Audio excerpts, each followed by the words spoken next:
What have we here, laddie? Mysterious scribblings? A secret code? No. Exposing a fake alien invasion? Absolute rubbish, laddie. Get on with your work. Repeat after me. The rulers behind this world have always wanted one united kingdom that they rule over. The problem is people are too divided and the world is too big. They can't get the world to come together. But they have been testing the waters with all this alien invasion, and they've started long ago and it continues today. Perhaps we need some outside universal threat to make us recognize this common bound. I occasionally think how quickly our differences worldwide would vanish if we were facing an alien threat from outside this world. This is from a different speech by Ronald Reagan, but I just wanted to show how Don Regan, the then CEO of Merrill Lynch, actually has the ability to step in and tell President Reagan to speed it up. If you think there's not something else going on behind the scenes, then you need to open your eyes. Governors have a line item veto. And gonna have to speed it up.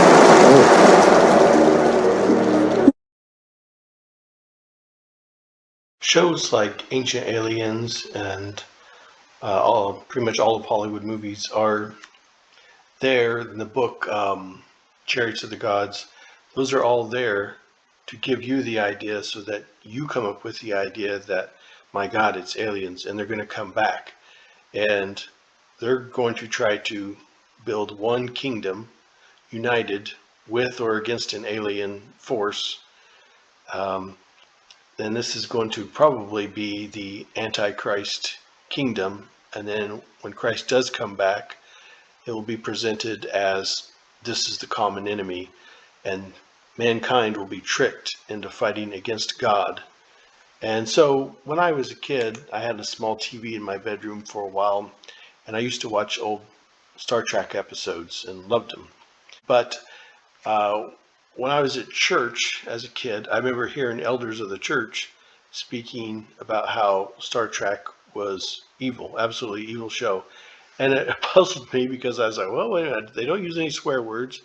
They don't really show people get shot. There's certainly no nudity in it or anything. Why would this be evil? I don't understand.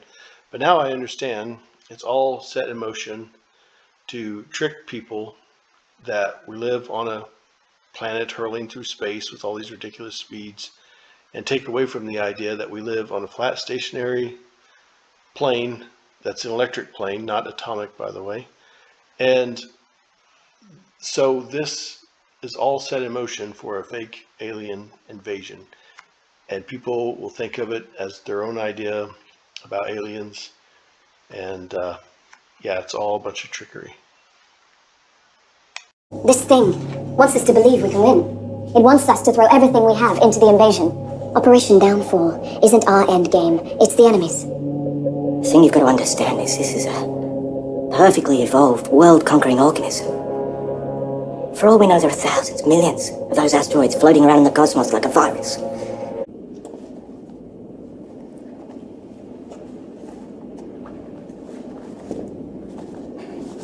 First of all, this is a terrific presentation. Terrific.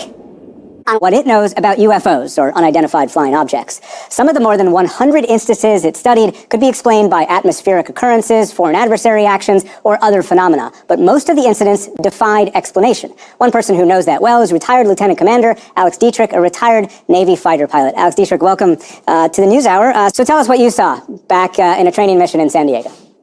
So in November of 2004, off the coast of Southern California, we were preparing for our deployment, running training exercises, and when we launched, anticipating going to a particular airspace and running these training exercises, we were interrupted for a real-world intercept. We were vectored to try to get a visual tally on something that another ship in our carrier strike group was picking up on their radar. What did it look like? So we describe it as looking like a tic-tac. It looks like the little breath mint in larger scale, but white, oblong, no apparent flight control surfaces, no apparent visible means of propulsion, and it was maneuvering in a way that we didn't recognize, that we couldn't classify, we couldn't identify. And what do you think it is, looking back? Well, I'm not qualified to make that analysis.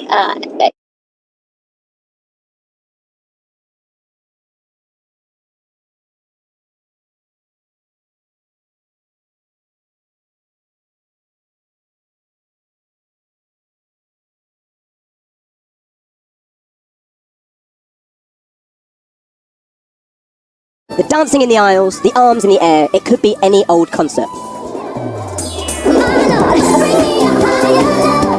But look a little closer. Is that really a diva which I see before me? These are Whitney Houston fans singing along with someone, something completely new.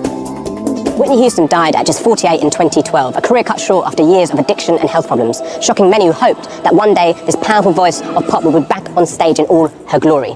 Now, in a quirk of innovation, many have a chance to celebrate her once more. Introducing Whitney Houston, the hologram.